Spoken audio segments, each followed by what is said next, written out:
नमस्कार दोस्तों, स्वागत है आपका YouTube चैनल हिंदी भाषा में। दोस्तों, इसके पिछले वीडियो में हमने व्यंजन संधि को देखा था, उसकी परिभाषा और उसके 4 नियम जाने थे हमने। इस वीडियो में हम और 4 नियम जानेंगे। तो बिना देर किए आज शुरू करते हैं। चलिए, तो व्यंजन संधि के 4 नियमों के बाद ये 5वां नियम जो है मैंने पहले से लिख कर रखा है ताकि समय की बचत हो, लिखने में समय ज़ाया ना हो। तो 5वां नियम कहता है व्यंजन संधि का कि त द के बाद धन के इस तरफ त द रहेगा और धन के उस तरफ च, छ, ज, झ, ट, ठ या ड और ढ ये रहेंगे। च, छ, ज, झ, ट, ड और ड, ढ। इनमें से कोई भी रहे तो अगर मान लीजिए ये चौथा समूह का हुआ, त और द के बाद ये चौथा समूह में से आया, च आया या छ आया।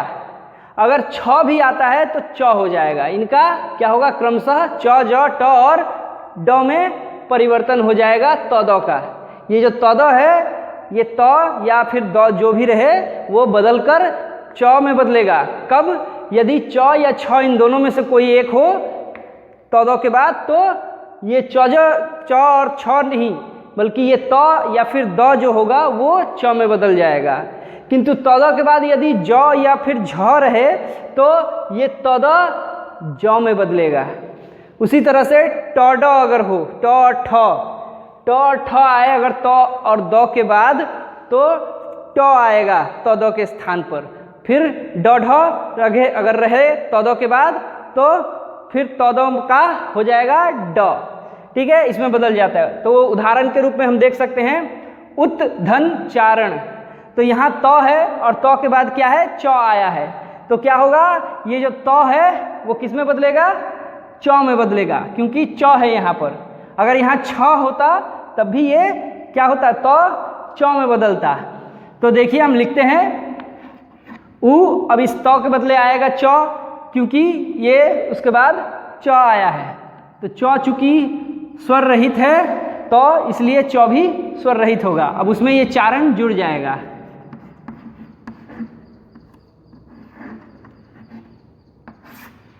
तो ये क्या हुआ, उच्चारण।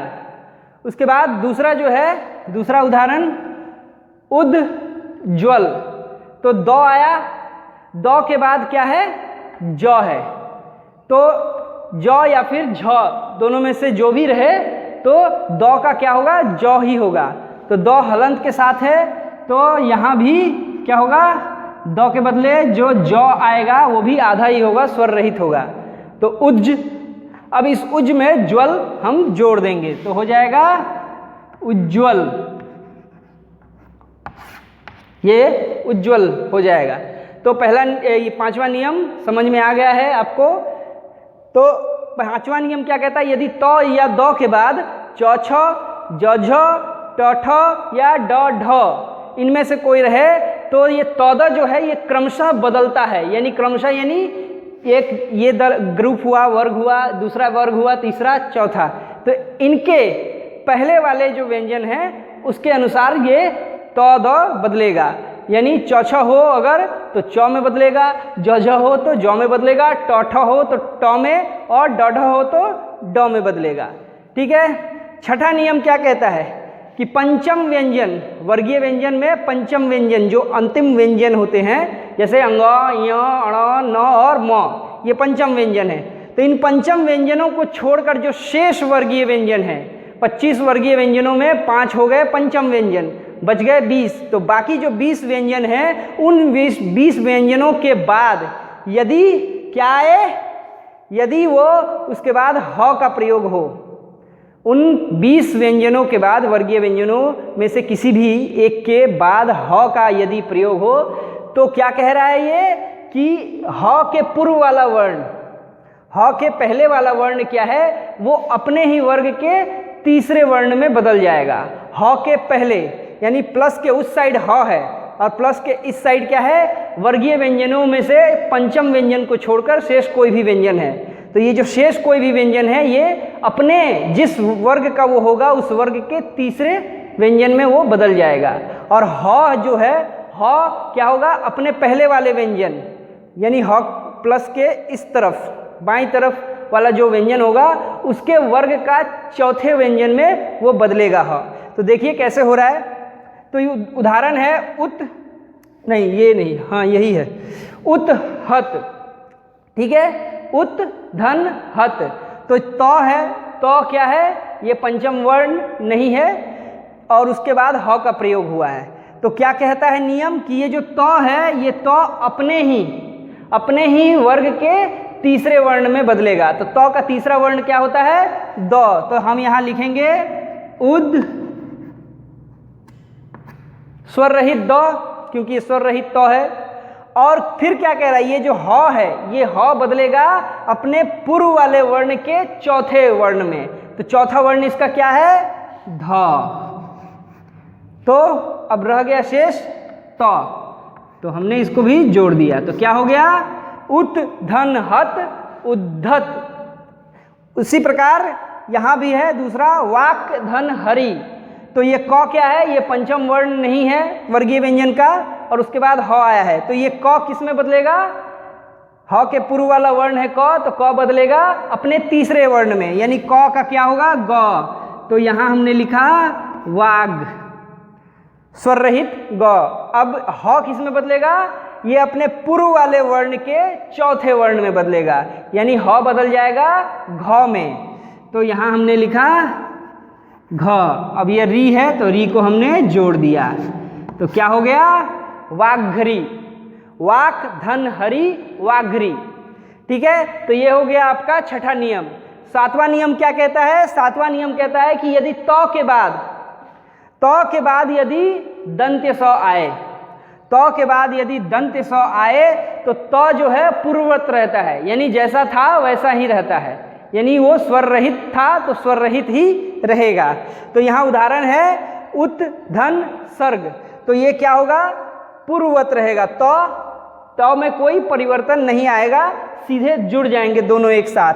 तो यहाँ क्या होगा, उत सर्ग।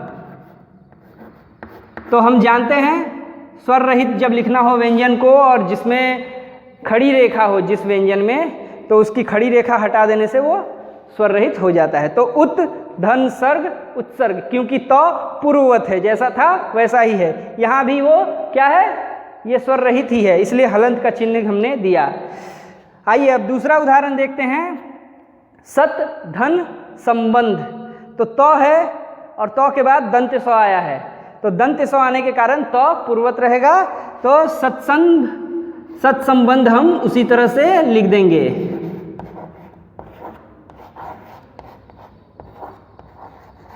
तो ये हो गया सत संबंध। ठीक है, अगला नियम कहता है, नियम 8, कि यदि अ आ को छोड़कर, अ या फिर आ को छोड़कर शेष किसी भी स्वर के बाद यदि दंत्य स आए तो कहते हैं अ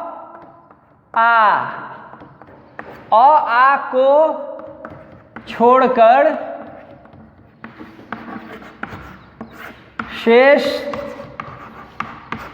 किसी भी स्वर के बाद यदि दंत्य स आए तो दंत्य स बदलता है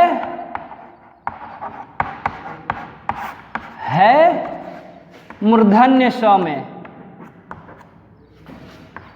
ठीक है, या फिर दंत्य स मूर्धन्य स में बदल जाता है। ठीक है, आइए हम देखते हैं उदाहरण। जैसे उदाहरण,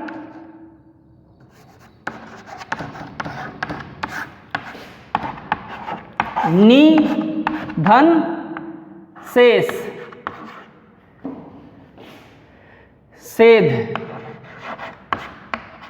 निधन सेध। तो निधन सेध है तो नी 9 में हर्ष ई है, तो क्या होगा, ये जो स है दंत स आया है, उसके बाद हर्ष ई के बाद, तो दंत स किस में बदलेगा, मूर्धन्य स में बदलेगा, तो क्या हो जाएगा, निषेध। निधन सेध बन जाएगा निषेध। ठीक है, दूसरा उदाहरण अब हम देखते हैं। दूसरा उदाहरण क्या कहता है, वही मान लीजिए वी के बाद सम आया,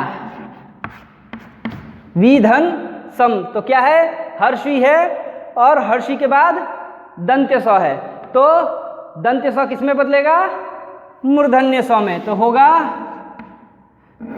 विषम। तो ये रही व्यंजन संधि के शेष 4 नियम। आशा करता हूँ आपको वीडियो पसंद आया होगा, और पसंद आया है यदि आपको वीडियो तो लाइक कीजिए और अपने दोस्तों के साथ शेयर कीजिए। धन्यवाद।